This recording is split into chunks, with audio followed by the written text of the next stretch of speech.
इसका ध्यान ये देना है। मैं दोस्तों देखिए अपनी प्रोफाइल से अप्लाई नहीं करूंगा क्योंकि मेरा सिबिल स्कोर अभी फिलहाल 3-4 पॉइंट डाउन गया है, क्योंकि रिसेंट में आपको लाइव लोन भी लेकर मैंने दिखाए हैं। ठीक है, तो इसलिए मैं दूसरी प्रोफाइल फिलहाल यूज़ करने वाला हूँ, तो उसमें मैक्सिमम चांसेस है रिजेक्शन ही होगी। फिर भी ट्राई करके देख लेते हैं, क्योंकि वहाँ पे सैलरी जरूर आती है 21,000 रुपये। अगर उसके बेस पे मिल जाए तो आपको पता लग जाएगा कि अगर आपका सिबिल स्कोर लो है लेकिन आपके पास बैंक स्टेटमेंट या फिर सैलरी स्लिप है तो भी आप लोन ले सकते हैं। अब इसका केस क्या है लैंडिंग पीरियड का, ये सैलरीड वालों के लिए ही काम करती है, इस चीज़ का थोड़ा सा ध्यान दीजिए। अगर आप सेल्फ एम्प्लॉयड कैटेगरी में आते हैं, बैंक स्टेटमेंट नहीं है, तो अप्लाई आप मत करिएगा, क्योंकि आपकी फायरिंग भी बढ़ेगी और लोन आपको वैसे भी नहीं मिलना है। ठीक है, हम आपको रिव्यू देने वाले हैं लैंडिंग प्लेट एप्लीकेशन का, क्योंकि आप लोगों की काफ़ी ज़्यादा रिक्वेस्ट आई है। मैं अपने अकाउंट से नहीं अप्लाई कर रहा हूँ क्योंकि मेरा सिबिल स्कोर फिलहाल लो हो चुका है, क्योंकि आपको काफ़ी लाइव प्रूफ लेकर दिखाए हैं जी लोन। ठीक है, साथ में अगर हम बात कर लेते हैं यहाँ पे 10,000 रुपये से लेकर 2.5 लाख तक का मैक्सिमम लोन आप ले सकते हैं एज पर योर एलिजिबिलिटी। एनबीएफसी से लोन मिलता है, यूनिफिज कैपिटल इंडिया लिमिटेड। हालांकि लोन आपको ईएमआई पे ही मिलेगा 3 से लेकर 15 महीने के बीच में। यहाँ पर गौर फरमाने वाली बात यह है, प्रोसेसिंग फीस लग रही है 1 से 5% के बीच में, लेकिन साथ में कन्वर्जन फीस भी ये लोग ले रहे हैं 1 से 5% के बीच में। यानी कि फ़ीस के मामले में बात कर लेते हैं, ये दोस्तों आपसे ज़्यादा चार्ज ले रहे हैं। और यहाँ पर रेट ऑफ इंटरेस्ट 12% से स्टार्ट है, और यहाँ पर हमने देखा है 36% तक दोस्तों जाता है। तो सबसे पहले लोन अप्लाई करते हैं, अगर आपको अप्रूवल मिलता है तो सबसे पहले रेट ऑफ इंटरेस्ट चेक कर लीजिएगा, ईएमआई चेक कर लीजिएगा। अगर आपको लगता है बहुत ज़्यादा लॉस है तो नहीं अप्लाई करना है। डिस्क्रिप्शन में अदर एप्लीकेशन है जो कि बेटर है, वहाँ आप ट्राई कर सकते हैं। तो ये तो हम आपको रिव्यू दे रहे हैं इस एप्लीकेशन का। अब इन्होंने देखिए एलिजिबिलिटी क्राइटेरिया क्लियर बता दिया है कि आपकी उम्र 21 साल से ऊपर होनी चाहिए, मिनिमम तनख्वाह आपकी 20,000 रुपये से होनी चाहिए ऊपर, और साथ में भैया बैंक अकाउंट में ही पैसा जाना चाहिए, यानी कि ये लोग आपसे स्टेटमेंट लेंगे। ठीक है, ये देखिए यहाँ पे पूछा भी हुआ इन्होंने, भाई इनकम डॉक्यूमेंट बैंक स्टेटमेंट या सैलरी स्लिप में से एक आपको पूछेगा। तो इस चीज़ का ध्यान रखिएगा। अगर आप देखिए सैलरीड कैटेगरी में आते हैं तो आप ट्राई करिएगा। अगर आप सेल्फ एम्प्लॉयड कैटेगरी में आते हैं और आपके पास बैंक स्टेटमेंट ही नहीं है तो इस पर आप अप्लाई ना करें तो ज़्यादा बेहतर रहेगा, आपका समय बचेगा, आपकी सिबिल की फायरिंग बचेगी।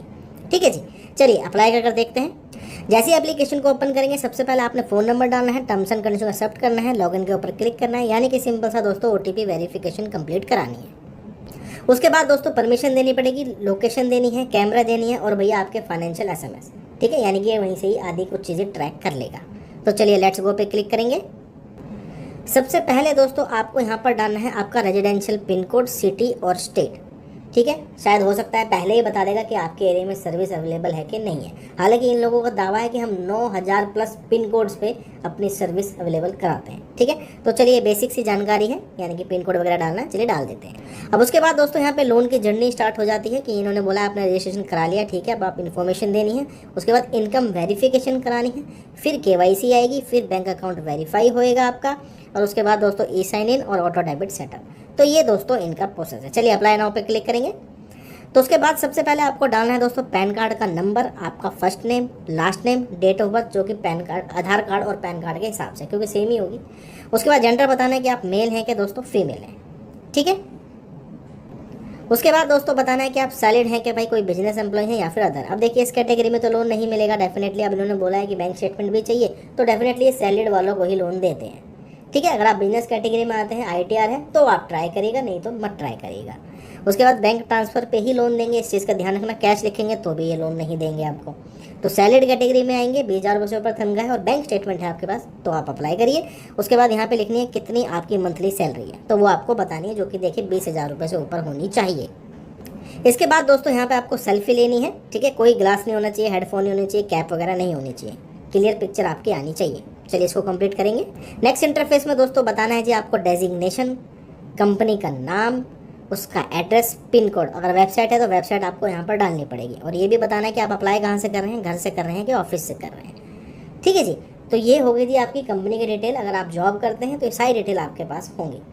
ठीक है जी, अब देखिए हमारे पास तो नहीं है, तो मैं कोई आसपास की कंपनी ही डालने वाला हूँ, क्योंकि यहाँ पे इनकम वेरीफाई भी करानी पड़ेगी, तो बैंक स्टेटमेंट भी हमें देना पड़ेगा। बाकी चलिए ये प्रोसेस करते हैं, नेक्स्ट स्टेप में देखते हैं। जी हाँ दोस्तों, अब ये पूछा जा रहा है कि आपके कौन से बैंक में सैलरी आती है। तो काफ़ी लंबी चौड़ी लिस्ट है, नहीं है तो यहाँ पे आप सर्च भी कर सकते हैं अपना बैंक।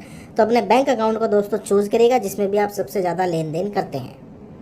अब इसके बाद इन्होंने देखिए क्लियरली बता दिया है कि हमें भैया 3 मंथ का सैलरी बैंक अकाउंट स्टेटमेंट चाहिए। या तो आप इसको ऑनलाइन करिए या फिर आप PDF भी अपलोड कर सकते हैं। अब देखिए जो आपके पास अवेलेबल हो वो करिए, लेकिन इन्होंने ये बोला है कि भैया अगर आप अकाउंट एग्रीगेटर के थ्रू करेंगे तो 25% हायर चांसेस हैं जी आपकी एलिजिबिलिटी की, क्योंकि सबको पता है PDF में लोग बाग थोड़ी बहुत मॉडिफिकेशन कर देते हैं। फिर भी अगर नहीं है तो अब आप PDF भी डाल सकते हैं, नहीं तो ऑनलाइन वाला ऑप्शन चूज़ करिएगा। अब देखिए दोस्तों, ये तो हमें पता ही था कि लोन जो है अप्रूव नहीं होगा, क्योंकि क्यों नहीं होगा इन्होंने बता रखा है, क्रिफ का सिविल स्कोर आपका 0 है। तो भाई सिविल स्कोर भी थोड़ा बहुत आपका होना चाहिए NBFC तभी आपको लोन देगी, क्योंकि यहाँ पे 21,000 रुपये की सैलरी अकाउंट में आ रही है, एग्रीगेटर के थ्रू हमने चेक किया था, ठीक है। लेकिन फिर भी लोन नहीं मिला, तो मेक श्योर अगर आप सैलरीड हैं थोड़ा बहुत सिविल स्कोर होना चाहिए, और भैया इनकम प्रूफ के लिए बैंक स्टेटमेंट होना चाहिए। इस केस में लोन नहीं मिला। अब देखिए ज़्यादा जानकारी तो मैं दे नहीं पाऊंगा, लेकिन इतना जरूर बताऊंगा कि सैलरीड होल्डर को लोन मिलेगा, बैंक स्टेटमेंट वालों को लोन मिलेगा, 20,000 रुपये से ऊपर तनख्वाह होनी चाहिए, थोड़ा बहुत सिविल स्कोर भी होना चाहिए। साथ में दोस्तों इनके चार्जेस की बात कर लेते हैं। प्रोसेसिंग फीस तो देनी है, GST देना है, साथ में कन्वर्जन फीस भी ले रहे हैं। तो जी हाँ, फीस थोड़ी बहुत आपको यहाँ पे हार्डली लगने वाली है। बाकी रेट ऑफ इंटरेस्ट अगर देखा जाए इनका, तो भैया 25 से 36% के बीच में आपको देना पड़ेगा। तो मेक श्योर सोच समझ कर ही लोन लीजिएगा, जो भी ऑफर आता है तो पहले चेक करें तब लोन लीजिएगा, ठीक है। अब देखिए दोस्तों, अगर इससे लोन नहीं मिलता है तो आप अदर एप्लीकेशन ट्राई करें, जैसे ब्रांच हो गई, ट्रू बैलेंस होगी। बड़ा लोन लेना है तो मनी व्यू की तरफ आप जाइएगा, फिर अमल फाइनेंस हो गया, पेटीएम हो गया, एयरटेल मनी हो गया, तो इस टाइप से आप ट्राई करके चेकआउट कर सकते हैं।